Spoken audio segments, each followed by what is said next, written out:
Hello guys, मेरा नाम तुषार है। आप देख रहे हैं बॉक्स टेक। आज मैं आपको बताऊँ कि आप किसी भी आईफोन का कम्प्लीटली डाटा रीसेट कैसे कर सकते हैं। तो इस चीज़ के लिए मैं यूज़ करूँगा iMyFone का यूमेट प्रो सॉफ्टवेयर, जिसकी लिंक आपको डिस्क्रिप्शन में मिल जाएगी। इस सॉफ्टवेयर से आप किसी भी ऐप का प्राइवेट डाटा या फ्रैगमेंट्स डिलीट कर सकते हैं और वो डाटा फिर बाद में रिकवर नहीं हो सकता है। तो अगर आप अपना आईफोन या कोई भी एप्पल डिवाइस सेलिंग के लिए यूज़ कर रहे हैं इनमें से, तो आप इस सॉफ्टवेयर का यूज़ करके उसे कम्प्लीटली रीसेट कर सकते हैं और वो डेटा फिर उसके बाद उसमें से रिकवर नहीं होगा और आप उसे बिना किसी दिक्कत के सेल कर सकते हैं।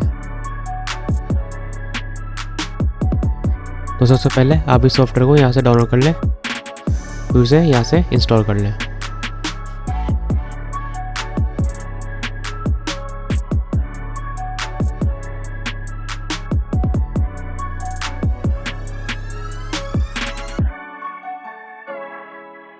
इंस्टॉल करने के बाद स्टार्ट नाउ पे क्लिक कर दें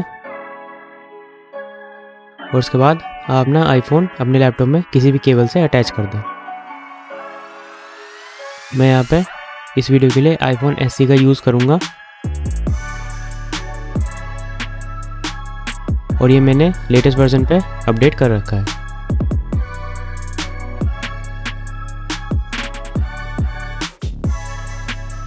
आप देख सकते हैं ये लेटेस्ट iOS पे अपडेटेड है। आईफोन को अपने लैपटॉप में अटैच करने के लिए मैं यहाँ पे lightning to type C cable का यूज़ कर रहा हूँ। इसकी बाय करने की लिंक आपको डिस्क्रिप्शन में मिल जाएगी। केबल से अटैच करने के बाद आपके आईफोन में जो भी परमिशन आती है उसे अलो कर दें। अलो करने के बाद आप अपने आईफोन में iCloud सेटिंग्स में से फाइंड माई आईफोन को बंद कर दें। ये सेटिंग्स आपको यहाँ पे मिल जाएगी, यहाँ से इसे डिसेबल कर दें।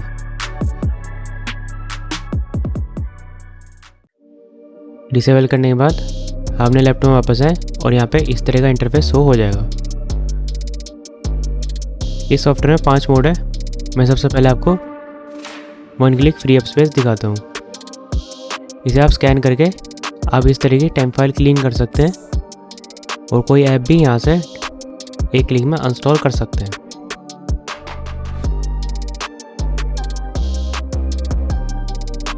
इन पे आप क्लीन करके इस तरह टेम्परेरी फाइल को डिलीट कर सकते हैं।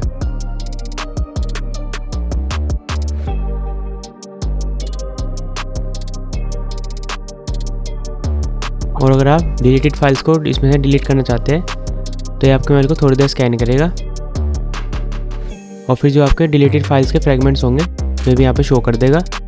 उन्हें आप परमानेंटली अपनी डिवाइस से रिमूव कर सकते हैं ताकि कोई भी थर्ड पार्टी रिकवरी सॉफ्टवेयर आपके फ़ोन से वो रिकवर ना कर पाए। आप यहाँ पे कंटिन्यू करके डिलीट टाइप कर दें, फिर इरेज नाउ पे क्लिक कर दें। इसके बाद ये थोड़ी देर लोडिंग लेगा और आपका आईफोन ऑटोमेटिक रिबूट हो जाएगा।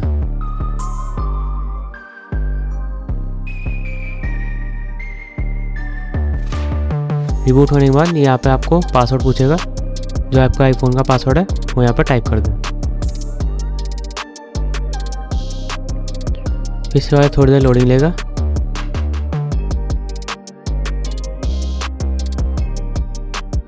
और उसके बाद यहाँ पे एप्पल आईडी का पासवर्ड पूछेगा आपसे, वो टाइप कर दें। अब यहाँ पे बेसिक थोड़ा सा सेटअप पूछेगा, उसको कंप्लीट करने के बाद आपने जो फाइल सेलेक्ट की थी इसमें वो डिलीट हो चुकी है और कुछ अभी डिलीट नहीं हुआ है। और इरेज प्राइवेट डाटा वाले फोल्डर में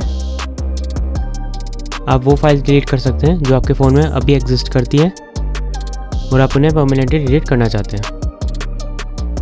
आप देख सकते हैं फ़ोटोज़ और कैलेंडर के कुछ इवेंट मेरे फ़ोन में है, तो इन्हें भी ये परमानेंटली डिलीट कर देगा।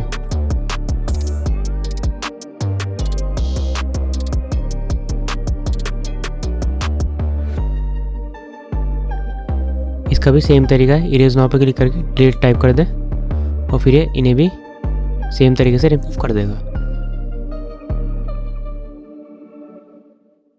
इसी तरह इसमें प्राइवेट डाटा के फ्रेगमेंट्स वाले फाइल्स भी है, उन्हें भी आप रिमूव कर सकते हैं जो कि आपके क्रोम की कुकीज़ वगैरह, यूट्यूब का सर्च और इस तरह के चैट्स वगैरह भी होते हैं, उन्हें भी इस सेक्शन से रिमूव कर देगा। इसमें भी आप सेम तरीके से डिलीट टाइप करके प्रोसेस को स्टार्ट कर सकते हैं।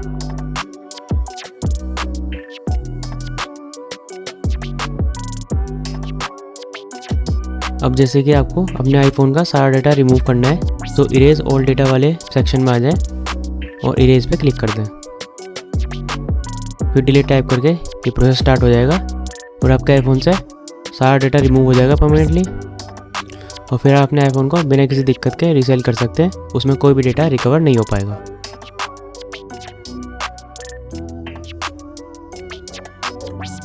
इस प्रोसेस में थोड़ा टाइम लगा सकता है, वो डिपेंड करता है आपके आईफोन में कितना डेटा है। अब इसमें भी सेम तरीके से अपना पासवर्ड डाल दें और फिर अपने आईफोन को आप न्यू की तरह सेटअप कर सकते हैं।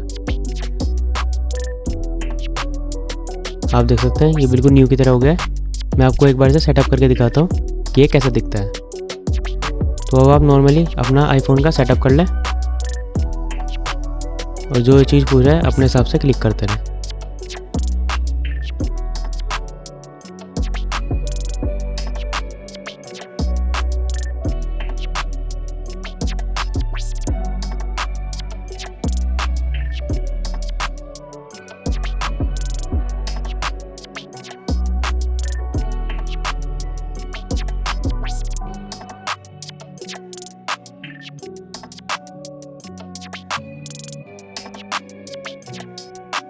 और आप देख सकते हैं आपका आईफोन बिल्कुल न्यू की तरह हो गया है और इसने कोई भी ब्लॉटवेयर इंस्टॉल नहीं किया है।